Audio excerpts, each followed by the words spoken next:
Welcome to GK excellence. ನಾನು educator Devamahesh Chiralabavi. ಸ್ಟೂಡೆಂಟ್ಸ್ನ ಕೋರಿಕೆ ಮೇರೆಗೆ ಈ ಒಂದು ವಿಡಿಯೋವನ್ನು ಮಾಡ್ತಾ ಇರುವಂಥದ್ದು. ಸ್ಟೂಡೆಂಟ್ಸ್, ನನಗೆ ಈ ಪೇಪರ್ ನ್ಯೂಸ್ PDF ನಮಗೆ ಎಲ್ಲಿ ಸಿಗುತ್ತೆ? ಸಾಫ್ಟ್ ಕಾಪಿ ಪ್ರಜಾವಾಣಿ ಇರಬಹುದು, ನ್ಯೂಸ್ ಅನಾಲಿಸಿಸ್ ಬೇಸ್ ಮೇಲೆ ಅವ್ರಿಗೆ ಡೈಲಿ ನ್ಯೂಸ್ ಪೇಪರ್ ಬೇಕಾಗಿದೆ, ದಟ್ಟು ಸಾಫ್ಟ್ ಕಾಪಿ ಬೇಕು ಅಂತ ಹೇಳ್ತಿದ್ದಾರೆ. ಅದು ಎಲ್ಲಿ ಅವೈಲಬಿಲಿಟಿ ಇದೆ ಅಂತ ಹೇಳಿ ಕೇಳ್ತಿದ್ದಾರೆ. ಇದಕ್ಕೋಸ್ಕರ ಹೋಗಿ ಬ್ರೌಸ್ ಮಾಡಿ ಫ್ರೆಷರ್ ವೇವ್ ನ್ಯೂಸ್ ಪೇಪರ್ ಅಂತ ಹೇಳಿ ನೋಡ್ತೇವೆ, ಅಥವಾ fresherwave.com ಅಂತ ಹೇಳಿ ಕೊಟ್ಟರು ಕೂಡ ನಮಗೆ ಅವೈಲಬಿಲಿಟಿ ಇದೆ. ಇದನ್ನು ಒನ್ಸ್ ಬ್ರೌಸ್ ಮಾಡಿದ ನಂತರ ನಮಗೆ ಓಪನ್ ಆಗ್ತದೆ. ಇದರೊಳಗಡೆ ನಾವು ಕೆಳಭಾಗದಲ್ಲಿ ನೋಡ್ತಾ ಬಂದಾಗ ಡೌನ್ ಸ್ಕ್ರಾಲ್ ಮಾಡ್ತಿದ್ದೀನಿ. ಇಲ್ಲಿ ಇಂಗ್ಲೀಷ್ ನ್ಯೂಸ್ ಪೇಪರ್ ಆಯಿತು, ಮತ್ತು ಬೇರೆ ಬೇರೆ ಲ್ಯಾಂಗ್ವೇಜಸ್ಗಳಲ್ಲಿನೂ ಕೂಡ ನ್ಯೂಸ್ ಪೇಪರ್ಸ್ಗಳು ಅವೈಲಬಿಲಿಟಿ ಇದೆ. ಅದರಲ್ಲಿ ಹಿಂದಿ ನ್ಯೂಸ್ ಪೇಪರ್ ನೋಡ್ತೇವೆ, ತೆಲುಗು, ಹೀಗೇ ನಮ್ಮ ಕೆಳಗಡೆ ಏನು ಸಿಗ್ತದೆ ಅಂತ ಹೇಳಿದ್ರೆ ತಮಿಳ್, ಮಲಯಾಳಂ ನೋಡ್ತಿದ್ದೀವಿ. ನೆಕ್ಸ್ಟ್ ನಮಗೆ ಕನ್ನಡ ನ್ಯೂಸ್ ಪೇಪರ್ ಅವೈಲಬಿಲಿಟಿ ಇರೋದು. ಇದರಲ್ಲಿ ನಮಗೆ ಪ್ರಜಾವಾಣಿ ನ್ಯೂಸ್ ಪೇಪರ್ ಬೇಕು ಇದೆ ಅಂತ ಹೇಳಿದ್ರೆ ಅಲ್ಲಿ ಪ್ರಜಾವಾಣಿ ಡೌನ್ಲೋಡ್ ನಾವು ಅಂತ ಹೇಳಿ ಕೊಡ್ತೀವಿ.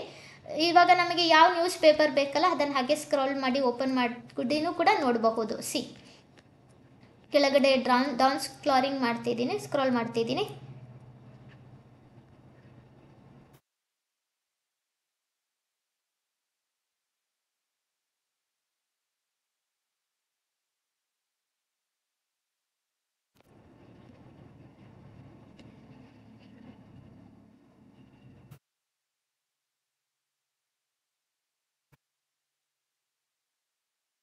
ನೋಡಿ, ಯಾವ ಡೇಟಿನ ಬೇಕಲ್ಲ ಆ ಡೇಟಿನ ನ್ಯೂಸ್ ಪೇಪರ್ ಇಲ್ಲಿ ಅವೈಲಬಿಲಿಟಿ ಇರುತ್ತೆ. ಅದನ್ನು ನಾವು ಈಸಿಲಿ ಡೌನ್ಲೋಡ್ ಮಾಡಬಹುದು.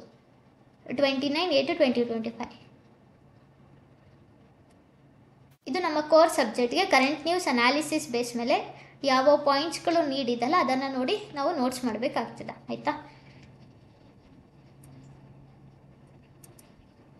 ಹೀಗೆ ವಿಜಯವಾಣಿ ನಮಗೆ ಯಾವ ನ್ಯೂಸ್ ಪೇಪರ್ ಬೇಕಲ್ಲ ಆ ನ್ಯೂಸ್ ಪೇಪರನ್ನು ಈಸಿಲಿ ಡೌನ್ಲೋಡ್ ಮಾಡಿ ಅವತ್ತಿನ ನ್ಯೂಸ್ ಪೇಪರನ್ನು ವ್ಯೂ ಮಾಡಬಹುದು. Fine. Thanks for watching and please ಇದನ್ನು ನಿಮ್ಮ ಫ್ರೆಂಡ್ಸ್ಗಳಿಗೆ ಶೇರ್ ಮಾಡಿ.